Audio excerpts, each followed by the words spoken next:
Ada pertanyaan, apabila seorang suami mentalak istrinya, tapi suami itu tidak menyebut nama istrinya, gitu, apakah talak istrinya jatuh ataupun tidak? Sirau ragam gecerai permoh, tapi hana kekenan nan permoh. Red dalu red, menye permoh saboh sagai yang ke permohnya red.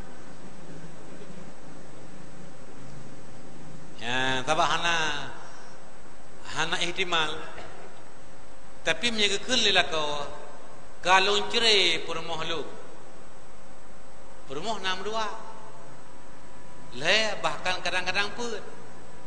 Ya, nyan menyelagaian pakai ban. Nyan adalah ihtimal. Maka payah getanya permoh yang dah diceri. Gepegah yang kawai, ya permoh yang kawai baju, kakenyan rut, dah yang kemaksud leganyan, ya benar. Bila anak tersebut bilangan talu, kalau talu permoh lu, anak tersebut bilangan talu, nyana rut talu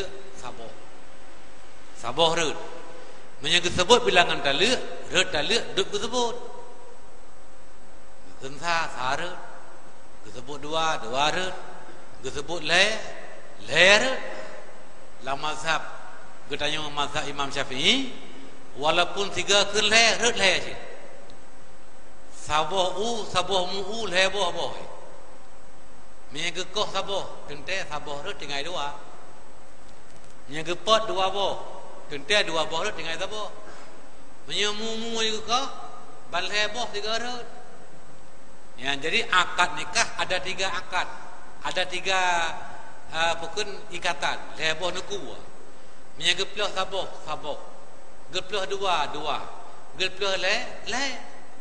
Yang geploh gekoh kalau waju kata. Putuh le. Yang ban menurut dalam mazhab budaya mazhab Imam Syafi'i. Yang pendapat kuat dalam mazhab budaya.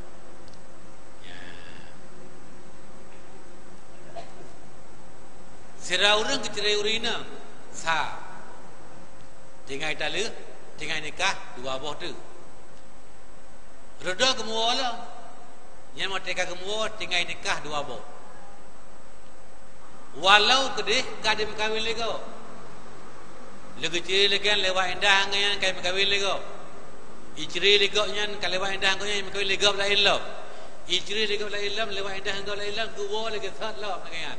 Wa bala kaful lo tetap di wa nikah duk ke bah. Paduk boh ke bah duk nan tinggal. Ya, nyamban sedikit menyangkut dengan masalah temali.